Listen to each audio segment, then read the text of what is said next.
Assalamualaikum warahmatullahi wabarakatuh. Alhamdulillahirabbil alamin wa bihi nasta'in wa ala umuri dunya waddin. Wassalatu wassalamu ala asyrafil anbiya'i wal mursalin wa ala alihi wa sahbihi ajmain, amma ba'du. Bapak Ibu saudaraku sekalian dimanapun Anda berada, berjumpa kembali bersama saya di MHB Channel. Mudah-mudahan Bapak Ibu sehat walafiat, dimudahkan segala urusannya dan dilancarkan rezekinya, serta diselamatkan dunia hingga akhiratnya, amin. Pada kesempatan yang baik ini, saya akan membahas tentang perbedaan antara sholih dan muslih. Bapak Ibu yang dirahmati oleh Allah, namun sebelum saya melanjutkan, saya ingatkan terlebih dahulu agar menekan tombol like, komen, dan subscribe, agar Bapak Ibu dan teman-temanku sekalian mendapatkan video yang terupdate dari saya. Dan dengan menekan tombol subscribe, Anda telah membantu berkembangnya channel ini. Bapak Ibu saudaraku sekalian, soleh dan muslih itu adalah dua hal yang berbeda. Sebab soleh adalah orang yang baik, sementara muslih adalah orang yang melakukan perbaikan. Lalu perbedaannya apa? Perbedaannya adalah sebagaimana yang disebutkan oleh sebagian ulama, as-sholihu khairuhu li nafsihi wal muslihu khairuhu li nafsihi wa li ghairi.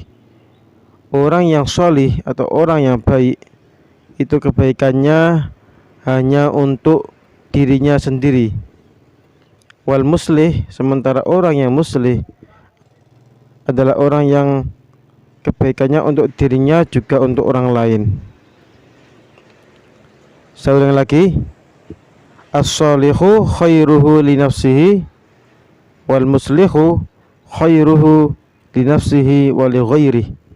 Orang yang baik atau orang yang soleh, kebaikannya hanya untuk dirinya sendiri, sementara orang yang muslih atau orang yang melakukan perbaikan, kebaikannya untuk dirinya sendiri dan untuk orang lain. Dari sini sangat jelas sekali perbedaannya, Bapak Ibu. Kalau soleh itu dampaknya buat dirinya sendiri, berupa dampak positif atau dampak kebaikan. Sementara muslih, dampak baiknya itu tidak hanya dirinya sendiri saja yang bisa merasakan, tetapi orang lain juga. Artinya orang yang muslih itu akan memberikan dampak positif bagi dirinya sendiri, sekaligus memberikan dampak positif bagi orang lain.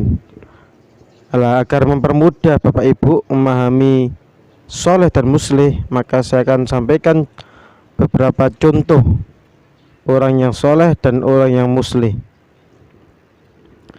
Contoh orang yang soleh adalah seperti yang pertama, orang yang rajin sholat. Nah, ini termasuk orang yang solih, kebaikannya untuk dirinya sendiri. Begitu juga dengan orang yang membaca Al-Quran, rajin baca Al-Quran, menghafal Al-Quran, murojaah, itu juga termasuk orang yang solih. Terus apa lagi contohnya? Banyaklah.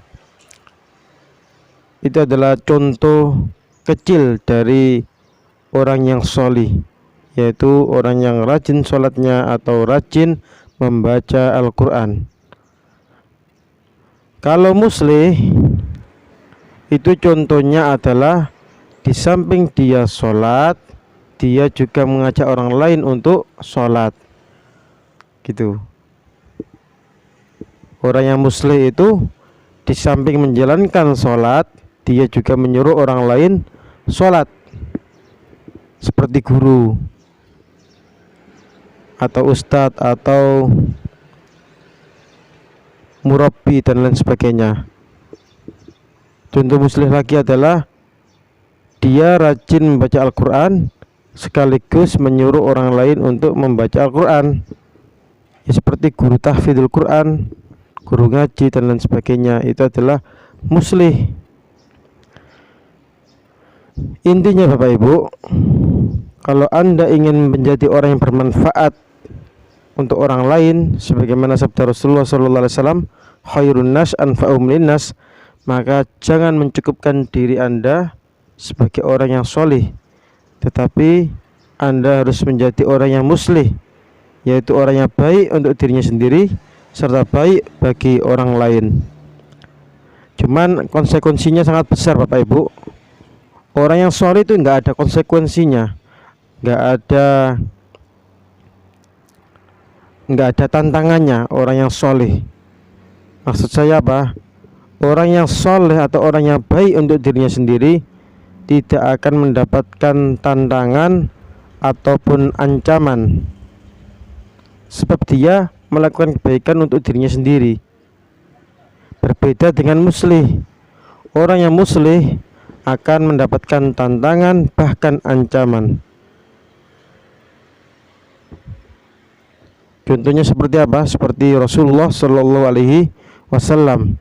Rasulullah Shallallahu Alaihi Wasallam sebelum diangkat Allah sebagai Nabi dan Rasul, status beliau adalah orang yang solih, karena beliau sholat, beribadah kepada Allah, dan belum mengajak orang lain karena belum diangkat menjadi Nabi ataupun Rasul. Tetapi ketika menginjak usia 40 tahun, diangkat menjadi seorang Nabi dan Rasul, maka salah satu tugas Nabi dan Rasul adalah tabligh, menyampaikan, serta da'i ilallah, mengajak kepada jalan Allah. Maka konsekuensinya adalah tantangan dan ancaman.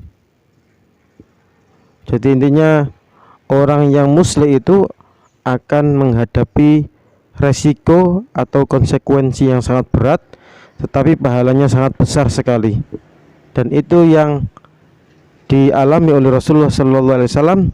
Setelah menjadi Nabi dan Rasul, maka status beliau menjadi seorang muslih, orang yang melakukan kebaikan untuk dirinya sendiri sekaligus melakukan kebaikan untuk orang lain. Oleh karena itu Bapak Ibu, sebagian ulama menjelaskan dengan mudah, yaitu as-solihu yuhibbuhun nas wal muslihu yu'adihin nas. Orang yang solih itu dicintai oleh manusia, wal muslih, sementara orang yang muslih yu'adihin nas, dimusuhi oleh manusia. Sebagaimana yang dialami oleh Rasulullah SAW ketika beliau belum menjadi Nabi dan Rasul, beliau sangat dicintai oleh kaum kafir Quraisy. Bahkan saking cintanya kepada Nabi Muhammad hingga beliau diberi gelar yaitu Al-Amin, orang yang dapat dipercaya, karena beliau tidak pernah berdusta, tidak pernah berbohong. Bahkan para konglomerat Quraisy itu menitipkan sebagian hartanya kepada Muhammad bin Abdullah, yaitu Nabi Muhammad SAW, ketika beliau belum diangkat menjadi Nabi ataupun Rasul. Tetapi manakala beliau diangkat menjadi Nabi dan Rasul, maka berubahlah kaum kafir Quraisy yang awalnya mencintai beliau akhirnya memusuhi beliau, karena Nabiullah Muhammad SAW mengajak manusia kepada jalan Allah, mengajak manusia untuk mentauhidkan Allah, dan mengajak manusia untuk sholat, zakat, puasa, dan haji, dan kebaikan-kebaikan yang lain-lainnya. Mungkin ini yang dapat saya sampaikan, kurang lebihnya saya mohon maaf. Hadanallahu wa iyyakum ila syiratihil mustaqim. Wassalamualaikum warahmatullahi wabarakatuh. Klik tombol berikut untuk mendapatkan update ilmu yang insya Allah